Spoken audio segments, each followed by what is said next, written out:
Hi, magandang umaga sa inyo mga kasawi. Kamusta na po kayong lahat? Naway nasa mabuti kayong kalagayan at mag-iingat kayo palagi mga kasawi. At syempre, magbabalik topic tayo mga kasawi at magbabasa tayo ng ating mga request ng ating followers mga kasawi. At ang ating sender ay isang lalaki. Ayan. Idol, pwede po ba pahingi ng advice? Ang jeep ko kasi hindi na i-make tuwing hahalikan ko siya.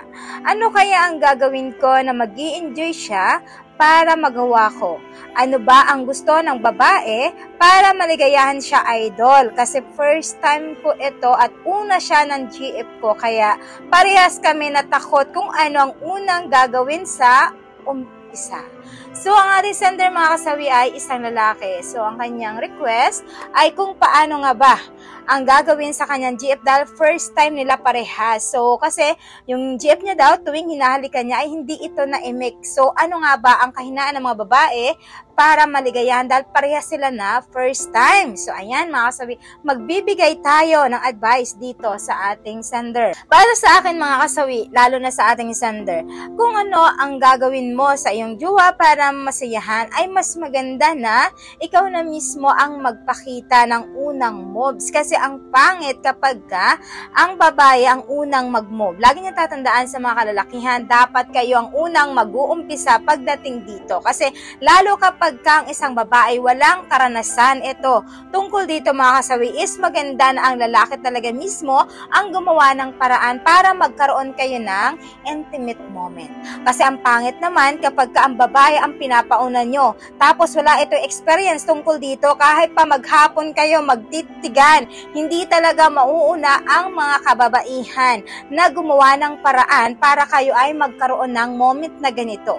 Kaya kailangan sa mga kalalakihan, kung first time nyo parehas, mas maganda na ikaw na mismo ang lumapit sa kanya, kausapin mo ng dahan-dahan ang iyong GF. Pagkatapos, ikaw na yung gumawa ng paraan para lang magkaroon kayo ng intimate moment.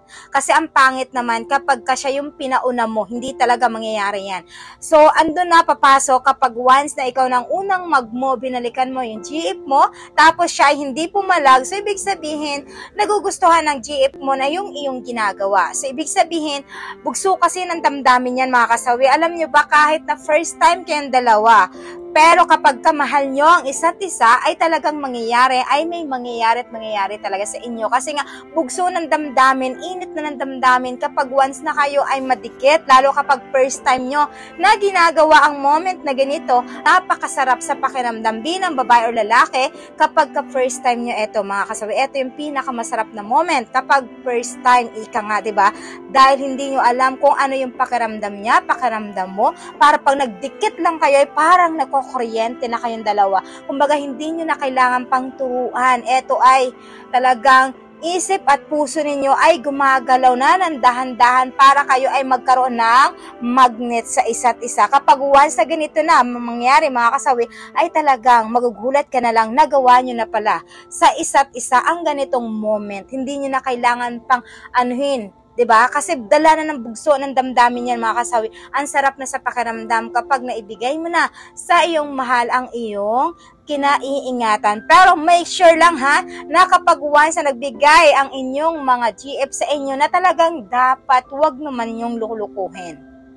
Diba? Hindi lang yung titikman nyo lang ang isang babae, pagkatapos bukas ay wala na. Kaya sa mga kababaihan kapag kayo ay bumigay, i-sure nyo talaga na talagang eto ba ang lalaki na pagbibigyan ko ay talagang tama ba? Sure ka ba na talagang mahal na mahal mo itong isang lalaki? Kasi nga hindi na natin ito mababawi kapag ating matamis na oo para sa kanila at ang iyong pinangaiingatan na dangal mga kasawi.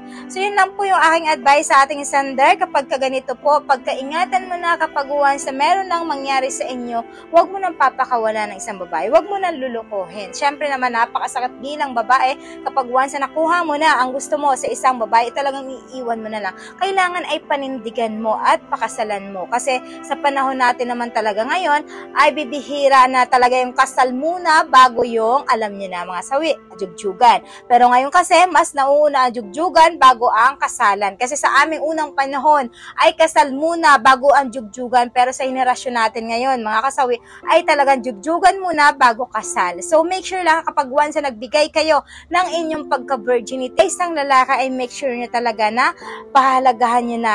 At higit sa lahat ay ito na yung mapapangasawa nyo, mga kasawi.